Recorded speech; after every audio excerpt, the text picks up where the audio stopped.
Welcome to Dyslexia Made Clear, the podcast helping parents navigate their child's dyslexia with confidence and clarity. I'm your host, Kate. Whether you're newly exploring a dyslexia diagnosis, supporting a child who's struggling with reading, or looking to understand the science behind structured literacy, you're in the right place. We bring you expert interviews, practical strategies, and real talk about what actually works. If there's a topic you'd like us to cover, I'd love to hear from you. Reach out on social media or email me at kate@dyslexiamadeclear.com. I am so pleased to welcome Dr. Katie Pace-Miles to talk about orthographic mapping, what it is, why it's important for our kids with dyslexia. Can you share a little bit about your background for our listeners? Hi, Kate. Thanks for having me. I'm really honored to be here. So I was a former teacher and then reading specialist who became obsessed with how children learn how to read. I was teaching elementary age students, so kindergartners and second graders, third graders. And then when I was a reading specialist, it was with grades 3 through 5.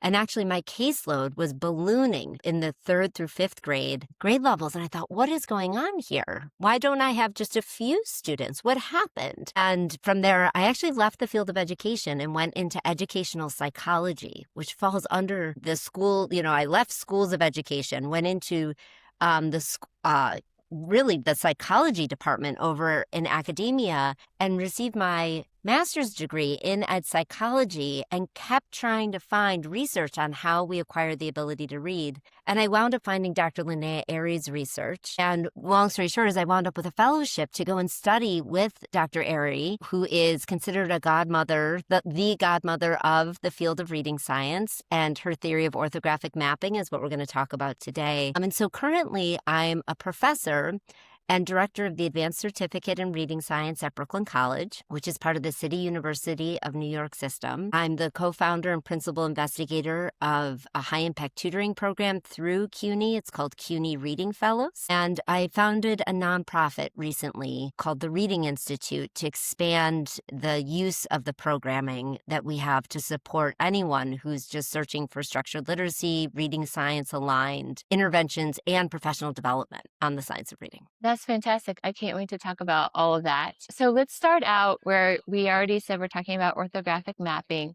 I think a lot of parents may not know what that is or why that cognitive process is so important. Can you kind of break it down in simple terms? Absolutely. So I appreciate that you said that cognitive process. That's exactly what it is. It is when you are able to connect the spelling of a word to its pronunciation and attach its meaning. So to further explain that, a student sees the word cat, and this is a emergent reader. They don't see the word and they're automatically able to say the word. Instead, they see that spelling and they're able to break it down into each element of the pronunciation, which are called phonemes. So each sound. So k, a, t. They're able to blend it together to say cat. And then in their oral language, right, they're like, oh, I know what a cat is. And they attach the meaning. Now, over time, what the theory of orthographic mapping explains is that over time, that mapping or the connections between the spelling and the pronunciation becomes stronger so that you see the word cat, and maybe the next time you're going cat, cat. Not as laborious. You know what it means. You're moving on. And eventually you're seeing that word and you're saying cat. And that is when, once you have gone through that phonetic decoding process, or just decoding, once you go through that decoding process, eventually the word will wind up stored in your long-term memory so that when you see the word, you can automatically say it. It's a great explanation for something that is simple, but also can be abstract a little bit when you try to get your mind Yes. around it. Yes. And so it's almost like each time that process is done, it's like kind of like a connection is made until it's made, and then eventually it's like they instantly can recognize it because it's in their long-term memory. Is that right? That's right. And I'll add the word glued. And Dr. Ehri uses that term. So the connections are strengthened until it's glued together and put into memory. And the amount of time that takes, I just want to be clear, is different for every student. So talk about that because our kids with dyslexia, I know every other parent has seen their child sound out a word and then it's literally on the next page and it's Hmm. like they never saw it again. What is that Hmm. telling us about, where our child is at or what we can do to support them in that? What it is telling us is that that child is doing an excellent job using their skills, their letter sound knowledge skills, and their segmenting skills. So first and foremost, if you see your child attempting to break apart a word into its individual sounds, that should be celebrated. The more they do that, the stronger those connections will be made and success will happen. It will come when those words are in long-term memory. And so for us as the adults in in their world, what it means is maximizing opportunities for that type of practice and providing corrective feedback when necessary, ensuring the positive environment around this amount of practice, making sure the adults doing this practice don't get frustrated when on the next page they have to do it again. Like entering as the adult with that mindset of course, that's what this kiddo needs. They need more hits at bat. And it's okay because our goal is this North Star of orthographically mapping as many words as possible so that we can help this child become a fluent reader. So can you help parents also understand why that process is not the same as memorizing whole words, which, I've seen kids with dyslexia because the decoding is so hard, they don't want to do it sometimes, especially when they're tired. So they try to either memorize whole words or just kind of guess at words. So if that's happening, so I guess that's the second part of the Yeah. question. If that's happening, what do we need to do or be thinking? It's a great question. So, some of my research has focused on high frequency words and the very common approach in schools of having emergent readers memorize lists of words. But if you understand the theory of orthographic mapping, that is counter to how words actually are stored in memory. They are actually stored by going through that decoding process by using your letter sound knowledge. Now, for students with dyslexia, if it really, I think it's about like the spirit of the instruction around this. Like if they're in an environment that is not encouraging them, providing the patience for them to go through that decoding process as many times as they need, that frustration will kick in. And then we get these, what I refer to as like bad word reading habits, the guessing, the attempt to memorize, and that you have a limited capacity for that. Because if we know what we understand from the research is these words are anchored in our minds based on these letter sound connections. And so individuals with dyslexia will need more time up front in that emergent reading time period. And if we give them the time that they need with the proper instruction, then they won't have to continually redo, the word cat later on in fifth grade. But if we never give it the time that it needs to get in there, then we're really setting those students up for this constant word retrieval issue. Mm-hmm. And so what it sounds like is that if the mapping isn't anchored in those phoneme grapheme correspondences, then it's not as strong. I guess it's just not Yes. as strongly glued into the long-term memory. But I often wonder, thinking about how those phoneme grapheme connection is like one part of that orthographic mapping triangle. Tell me how can parents kind of support in like the meaning and the pronunciation components? Because I've also seen, words that are phonetically simple, like the word curb.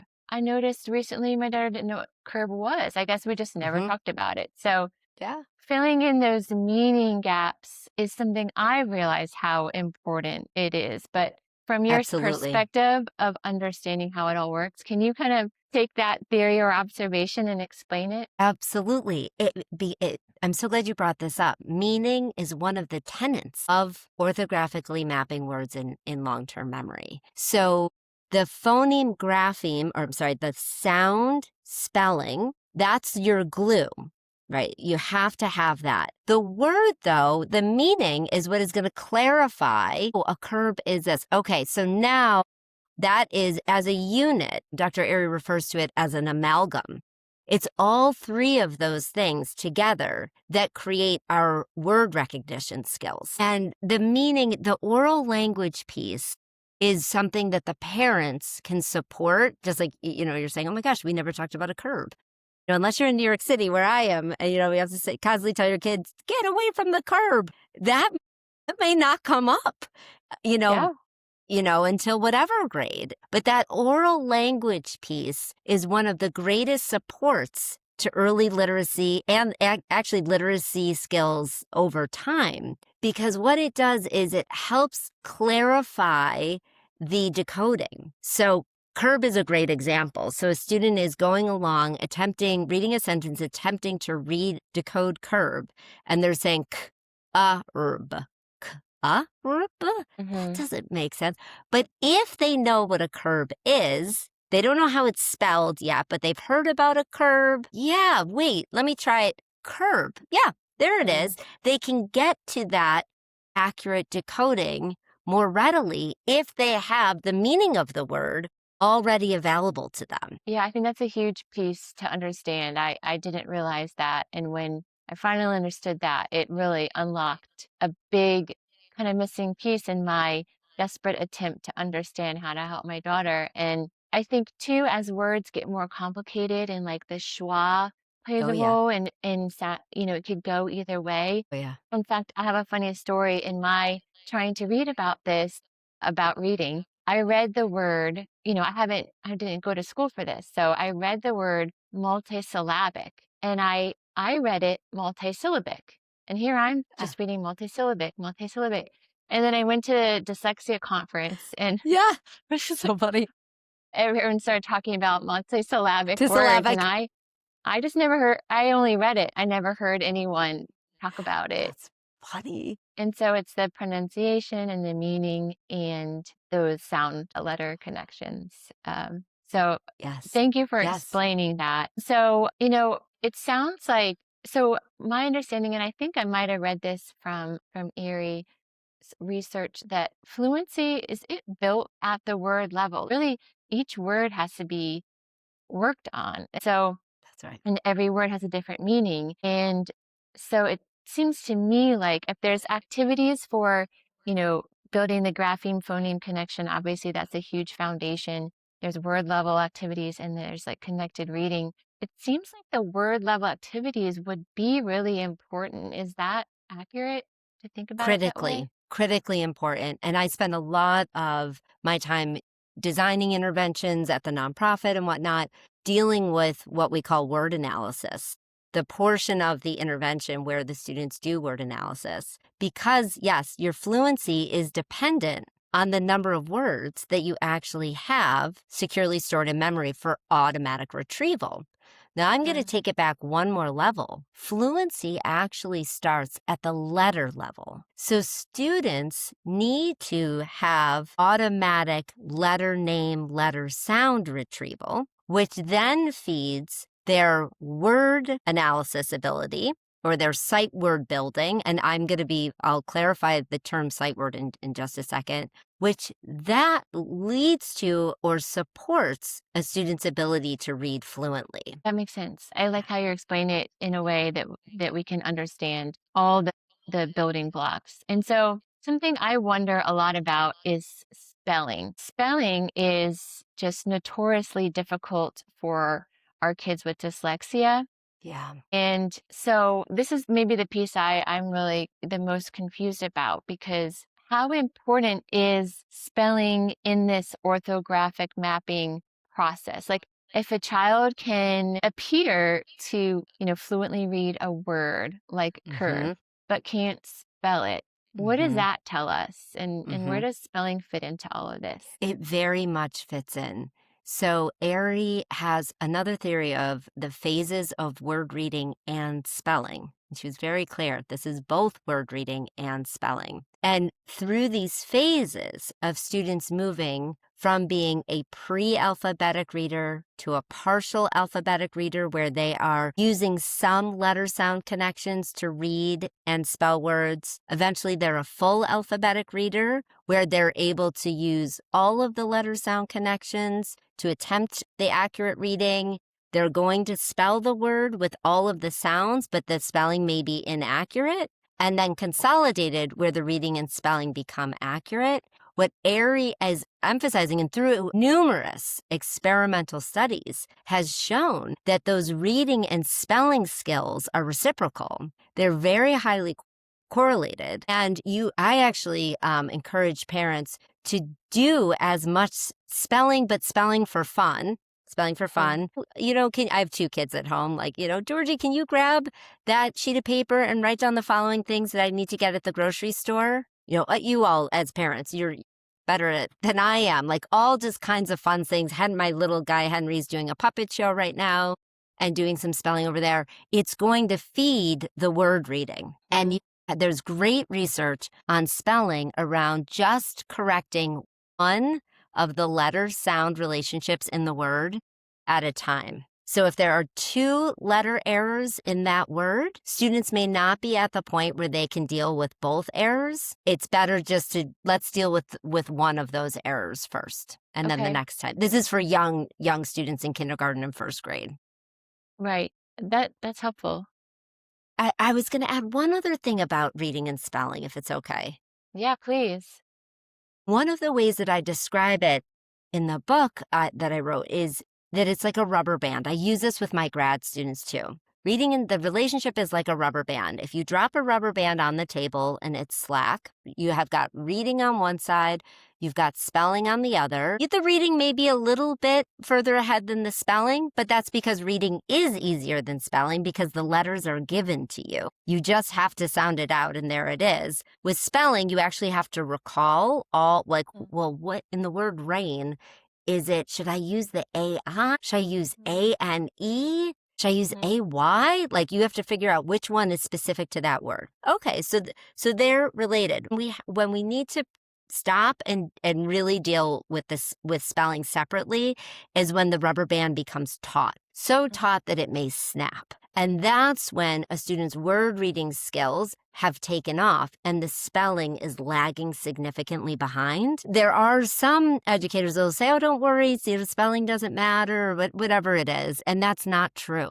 Your spelling, that's a mental orthographic image of a word that absolutely needs to be there in memory as strongly, as clarified as possible. So are you saying that if, say, the reading gets here and the spelling is like a year behind the reading, is it make sense? And there's only so much time in the day. Would you not stop, but maintain, like don't progress the reading and let spelling catch up? It's that important.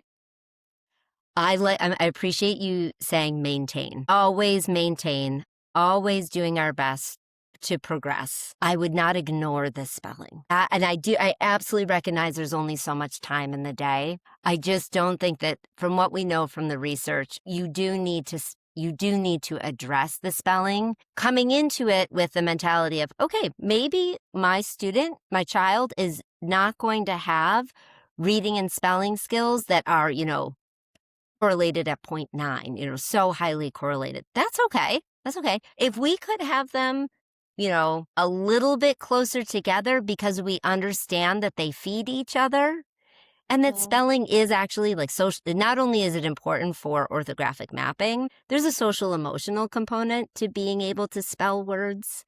Handwriting is not going, we still write notes and use our writing skills in all different ways during the day. And so that also, if you need to hang it on the social emotional piece, it is important. Mm-hmm. I think that makes sense. And so do you think it's also important to build it like the way reading is built, like fluently spell each word and have that connected to like the encoding of sounding out like curve to go back to that to know that it's C, not K, that it's Yeah. UR is the and the B, and then not need to sound it out. Like, is it important to go through those kind of similar Yes. steps, I guess? Absolutely. So the encoding at what we do in our reading interventions at the Reading Institute is we first determine how many sounds are in the word. So k, b. Oh, there's 3 sounds. All right. Then you attempt to represent each one of the sounds, and then you clarify if there are any errors that the sound that made perfect sense that you put but in this case, can you believe it? It's Then from there, the best thing to do would be what other words are spelled this way with the UR? That's great because they're already thinking about that.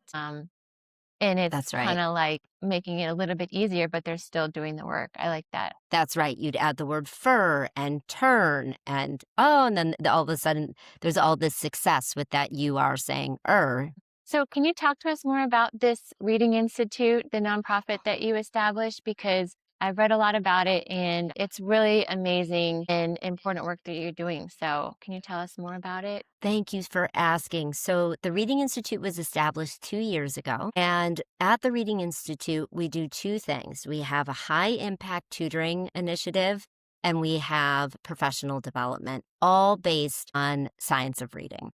So, the high impact tutoring, we use 2 programs, one that I wrote called Reading Ready, and one that we use and have rewritten, and I've been the advisor for this other program for years now. It's called Reading Go. We give both of these programs to universities for free so that they can improve their pre-service teacher training. This is how I founded CUNY Reading Fellows, which is we use both of those programs in CUNY Reading Fellows. We have over 700 university students, overwhelmingly pre-service teachers or education majors, who then tutor close to 3,000 students in the New York City public school system from families that don't have the means to hire a private tutor. So now we have 35 universities across the country that are using these structured literacy programs to improve their pre-service teacher training. Now, we also give these reading intervention programs that we use in a high-impact tutoring model. They can also be used as interventions in schools. So if your child is at a school where you're questioning their reading intervention supports, you could reach out to the Reading Institute and we could connect with the school and let them know about our low or no cost options to support that school. Yeah. And then the professional learning, I'll tell you about 2 resources the parents can download for free. But I'll tell you the professional development is that we have a 10-hour science of reading course to make sure that all teachers are generally aware of the basic concepts on science. I keep saying science of reading, but you all know it's like structured literacy, meaning explicit systematic instruction. What are phonetic elements? What are the essential components of literacy? All of that. We filmed in New York City public schools, so you're getting an academic bit from me with some visuals, and then we say, let's go see Miss Lawrence in the Bronx, work with her students in her classroom on this concept. And then you're transported into the classroom. You're like, oh, that's how this should go. So that's available at we give that to New York City public school teachers for free, and anyone can actually take that for a very subsidized cost, very low cost. So if you have teachers in your world that would like to take that course, please connect with us. I think that's fantastic. And I know a lot of parents that would be listening to this probably are aware of what their school is or isn't doing. Would love to be able to talk to the district and about how to get the right information for these teachers. I can speak from my experience Yeah. at the public school my daughter was at. The teachers were so kind and warm and nurturing. So, 10 out of 10 on that. But just awareness of simple things like, you know, where it seems like they didn't know to even go back and fill in the gaps. They were maybe, in a phonics sequence, they were all the way here when really my daughter needed to be here. And so simple Yes. awareness of that seems to be lacking. So like really basic stuff. if only they had that information, and I know these caring teachers would Yeah. be able to execute it with that kind of training. So that's amazing that you developed that. Oh, that's exactly. We've had such incredible, such well-intentioned teachers. I work with them all the time in New York City. They'll take the science of reading intro course, is what we call it, and they'll write to me and say, I had no idea. I was trained as a teacher. I had no idea about how to teach a child how to read. We've had Mhm. districts in New York City that have registered over 500 teachers. In fact, one district registered 900 teachers just so that they can have a common language around, okay, do we all understand these basic components that need to happen in order to build proficiency with our students? Do we all agree on how we're going to deal with high frequency words? That their team meetings have really changed because they now have this shared understanding. So Mhm. again, if your school district needs that, please reach out or they can register for it on our website. But if you have a school initiative, definitely reach out because we'd like to support you in other ways. We have facilitation guides where the school leader could then become the facilitator of it. That's a very powerful way to leverage that course. And then again, a big thing, the cost of reading interventions is pretty steep. And we at the Reading Institute, we wanted to make sure that we are ensuring that schools do not have this barrier of access to reading interventions. So both the Reading Ready and Reading Go program are available through our institute through school partnerships at a very low cost to just ensure that kids are getting what they need. So that's all. I just want to make sure parents know to connect with us on that. And then for the parents, we have 2 free guides that are available online to download. It's a caregiver guide, the Reading Ready Caregiver Guide, and the Letter Knowledge Guide. So you can think about where your child is at, or if you have an emergent reader coming up, I would start with the Letter Knowledge Guide, which is going to give you all of these different, I think it's 8 activities that are really fun that you can do at home to just ensure that letter name and letter sound fluency that we talked about earlier. There's letter picture cards where it's a research-based approach where the picture mnemonic is embedded into the letter. So it's not an S Uh-huh. and then a separated snake. It's actually the snake within the S. They're Uh-huh. vibrant and fun. And we tell you, all these different ways to use Play-Doh and balloons and different things like that. And then eventually you should use the caregiver guide when you have a child at home who's ready to put those letter sounds together to make words. We have some simple, fun, kinesthetic ways to do that at home.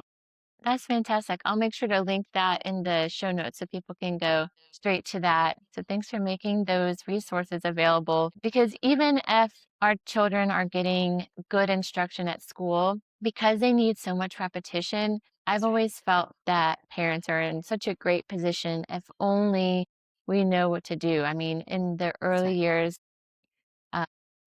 didn't always know what to do. And then you go on the internet and it's just all of this confusing information. So it's great when you That's right. have a good resource that is free and fun to Yeah. do at home. And so it's giving you all those things with the just tying it back to the orthographic That's mapping, right. like those letter sound knowledges, that's the building blocks of all of it. So That's that's right. really fantastic. And actually, I forgot to mention I'm so glad you said it. Really, orthographic mapping is the North Star, I always say, of what I do. We have another free guide called the Word Analysis Guide. So parents are going to, if you go on our website, you're looking for the gray or silver color guide, you're looking for the blue guide, and you're looking for the green guide. The green Okay. one is the word analysis for slightly older students who we talked about that spelling piece, who are having troubles with spelling high frequency irregular words, who need more phonics work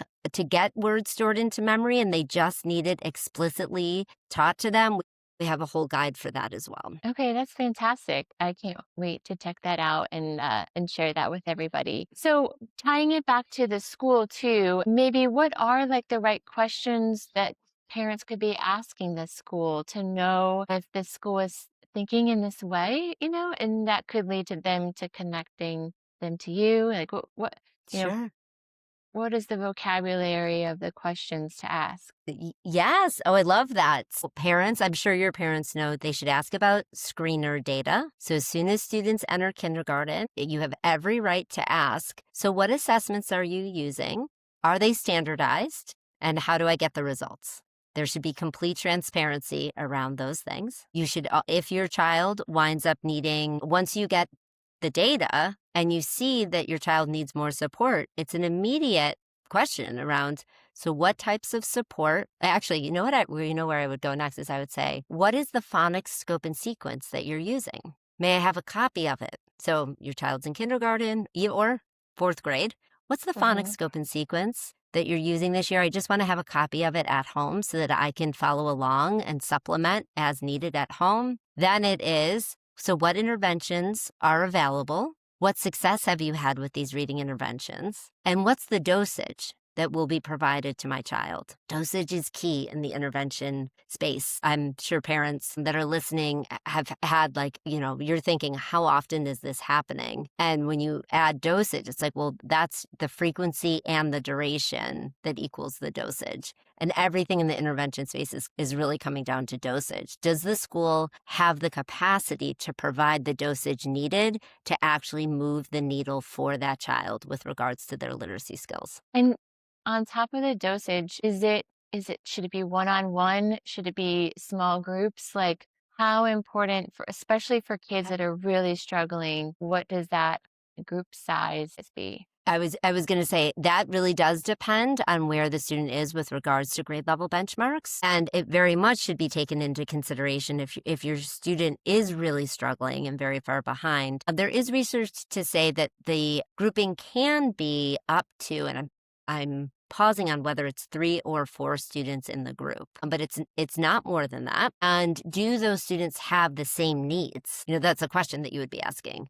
Do all of the students in the group have the same needs? How are you monitoring that they continue to have the same needs? And what does a session look like in order to ensure that my child, who needs as many, as we said before, hits at bat, rounds of practice, how do we ensure that my child isn't sitting there waiting while the other students who are also struggling are moving through their phonic decoding until we get to your child's attempt to read that word? I mean, Mhm. that's actually why I have moved a lot of my work into the high impact tutoring space, because we do high impact tutoring, which is all based really predominantly on dosage. High impact tutoring means it's happening 3 to 5 days a week, and that we do it one-on-one. Overwhelmingly, we do it one-on-one. At most in a group, we would have 3 students, but that's this, we do not do a lot of that because the students we work with are so far behind, and they need 30 minutes of just them talking and trying and getting corrective feedback and trying it again and having however much time is available to read the decodable book, they get all of that time to read the decodable book towards the end of the lesson. They're not sitting and waiting. I'm really glad you brought that up about how much time your child is actually getting on the skills that they need to do and how much time at Yeah. that. That's a good way to say it because I figured that out towards the end of, I think it was third grade, that there's such a spectrum of skill level. My child was in a small group. And so the school can be telling you, oh, we're doing decoding, oh, we're doing this. But if all of the kids are on different levels, Yeah, your child is not actually getting what they need. And that's so, right. I'm saying that Yeah, from a lesson learned that it's is huge. sort of a hidden thing that it might sound all good, but if you ask that one question, that's an important one to dig into. It really is, because the school can check the box that they're Yes. providing the intervention multiple days a week. It's a really Yes. important one. And me and you, we both said levels, but we know we're not talking about leveled reading. We mean specific skills that these students need in order to catch up. And actually, that would be like the other question is, what are the skills that we are targeting this week, next week, Mhm. right? What words are you practicing in that group, and how can I reinforce it at home? Those would be other questions to continually follow up on. And just so the parents listening know, when we're talking about skills, we're talking about maybe Hmm. like decoding as a skill, or maybe we're moved into the phonics sequence, which would move from like CVC 3-letter words through silent E words to vowel teams. That's what we're talking about with That's the right. sequence, right? That's So exactly filling right. in And all those gaps. yes, and really even ask like on the vowel teams, what vowel teams are you working on today? This week. Is it the long A vowel teams? Yeah. Right. Very good. So just to wrap it up, I guess if what's sort of one thing you wish every parent of a struggling reader could know or understand about what their child is going through? I would want every parent of a struggling reader to know that their child has a lot of skills that they've already acquired, that with the right instruction, they can leverage those skills to help get them where they need to be. So it's just so important for the adults around that child to come at this from a positive mindset of the skills that have been acquired already and then where we go next. I mentioned that I've worked with 3rd through 5th graders, and I have seen some of the most incredible sound segmenting or phoneme segmentation skills with students' spelling. So they are able to hear every single sound that needs to be represented in that word. You look at the spelling, and the spelling is inaccurate. But what should be celebrated is, wow, you heard every sound in that word, and you actually used a reasonable representation for that Mm. sound. Wow, yeah, totally makes sense. And then going from there and saying, all right, let's work on this. This is a tough one. I love that answer because I think I can give an example. The word shrimp spelled SHERIMP. Yep. And so I think if a parent saw that, maybe they're like, oh, we've been spending all this time working on this. Why is this still not right? But that is such a great thing to underscore that they heard the sounds. That's the Wow. building blocks. And so that should be celebrated. I love that as an answer. That's a great spelling. I actually just wrote it down. SHERIMP, because Right. your daughter was saying it, was doing exactly what we've asked her to do, which is slow down and say all of those sounds. And so when you do that, you Mhm. actually wind up saying shrimp. Of course, that makes total sense to add that ER in there. Right. And so parents just need to realize that that's not a thing to be frustrated about. That's a thing No. to celebrate. They're on their It way. really is. They're on their way. They're actually using the skills that they've been taught. She was taught that there's an sound and it's represented ER, Yep. and she used it. Brilliant. Yeah. Absolutely brilliant. I love that. Yeah. Well, thank you so much, Katie, for generously giving us your time and for all the work you're doing with the Reading Institute and helping kids all around the country learn how to read. It's such an important issue that we're all dealing with. It should be able to be fixed. And it's because of people like you that are on the ground doing what you're doing, and for the parents listening who are learning about their Yes. kids, trying to help. And we're all in this together. And That's so I really appreciate your time today. That's right. It's been an honor to be here. I'm wishing everyone well, and I'm wishing everyone strength as we support all of these students. Well, thanks, Katie. Thank you. Thanks so much for spending this time with me. If this episode was helpful to you, please take a moment to share it with whoever else might need it. And make sure to follow this show so you don't miss the next one. Until then, keep going. Your kids are lucky to have you.